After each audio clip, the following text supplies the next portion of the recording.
ओम शांति। भाग्य विधाता भाग 2। इस पुस्तक में आज हम पढ़ेंगे मेरा दृढ़ निश्चय देख माता पिता लौट गए।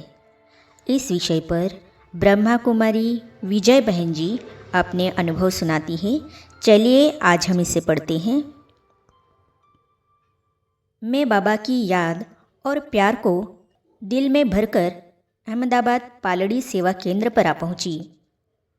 सेवा केंद्र पर ऐसा लगा मानो मैं अपने घर में आ गई हूँ। माता पिता को समाचार मिला तो वे मेरे से मिलने के लिए सेवा केंद्र पर आए। थोड़ी देर बातचीत करने के बाद कहा, चलो हमारे साथ घर। मैंने कहा, अब तो मैं यहाँ पर ही रहूँगी। दादाजी ने बताया कि बच्ची ने खुशी से ये जीवन बनाने का संकल्प किया है। माता पिता मेरा दृढ़ निश्चय देख घर लौट गए, पर कह के गए कि घर पर मिलने आते रहना। लोगों के ताने। बाबा ने घर पर मिलने जाने की छुट्टी दे दी थी। मैं ब्रह्मा कुमारी ड्रेस में ही घर पर मिलने जाती थी।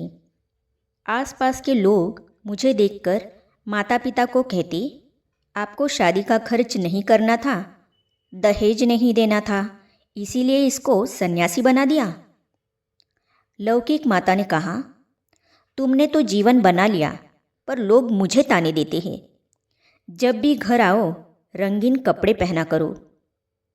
माताजी की ऐसी दुविधापूर्ण स्थिति देख मैं कई दिन घर नहीं गई।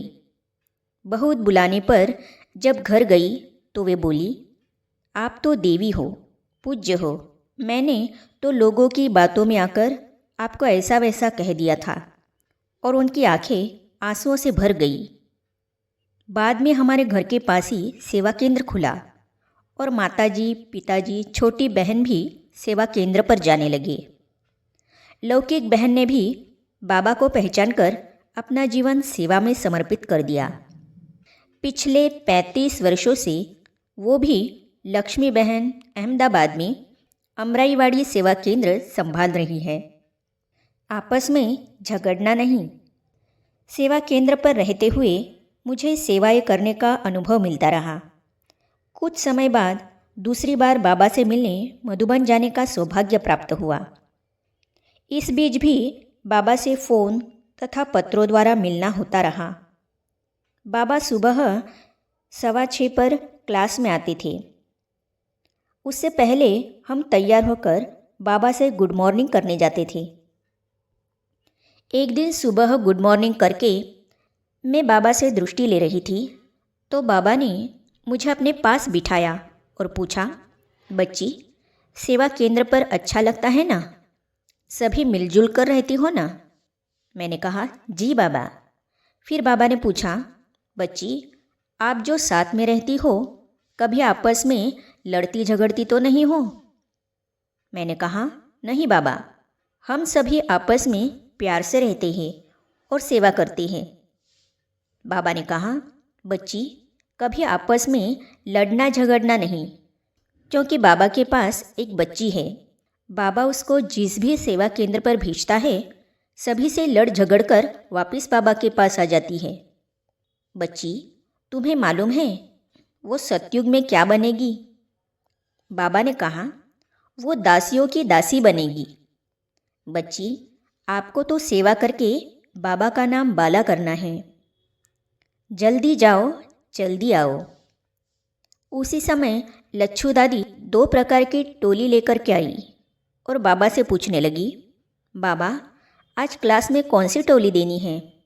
बाबा मुझसे पूछने लगे, बच्ची, बताओ आज कौन सी टोली दें? बाबा खुद अथॉरिटी थे, पर बच्चों का उमंग उत्साह बढ़ाते उन्हें आगे रखते थे। मैंने इशारा कर दिया, यह टोली देंगे। बाद में हम क्लास में गए। बाबा की मुरली सुनने लगे। मैं काफ़ी दूर बैठी थी।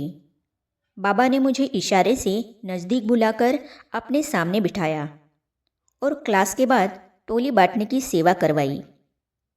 सेवा केंद्र पर जाने के एक दिन पहले बाबा ने मुझे अपने साथ झूले में बिठाकर झूला झुलाया और पूछा, बच्ची, किसके साथ झूला झूल रही हो? मैंने कहा, बाप दादा के साथ। इस तरह झूला झूलते, मिलन मनाते एक सप्ताह कब बीत गया मालूम ही नहीं चला।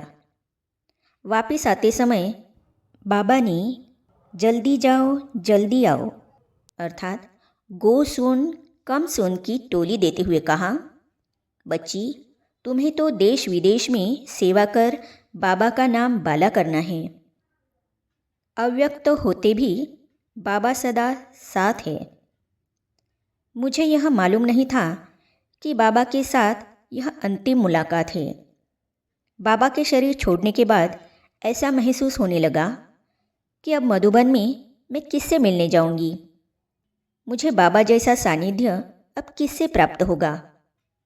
पर जब मधुबन गई तो पांडव भवन के दरवाजे पर पांव रखते ही देखा जैसे बाबा सामने खड़े हैं और कह रहे हैं, बच्ची आ गई। ऐसा कहकर बाबा अदृश्य हो गए। तब महसूस किया कि अव्यक्त होने के बाद भी बाबा सदा हमारे साथ है। फिर तो अपना हाथ और साथ देकर अनेक स्थानों पर बाबा ने सेवा करवाई। विदेशों में भी दुबई, सिंगापुर, इंडोनेशिया, अफ्रीका अर्थात नैरोबी, कंपाला, दारुसलम में सेवाओं का सौभाग्य प्राप्त हुआ।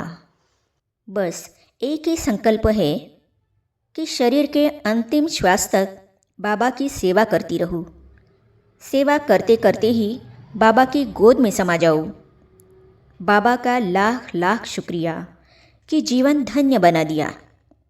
इसीलिए दिल गाता है, किन शब्दों में आपका धन्यवाद करूं। आज हमने भाग्य विधाता भाग 2 इस पुस्तक को पढ़ लिया है।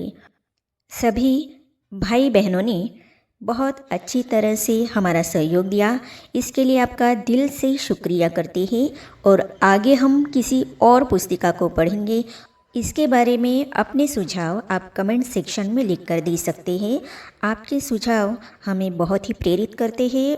तो हमारे साथ बने रहने के लिए इस चैनल को सब्सक्राइब करने के साथ ही साइड में जो बेल आइकॉन है उसे भी क्लिक कीजिए ताकि आने वाली सभी वीडियो और अब तक की सारी वीडियो आप तक पहुंचती रहेगी। ओम शांति। किन शब्दों में आपको धन्यवाद करें, किन शब्दों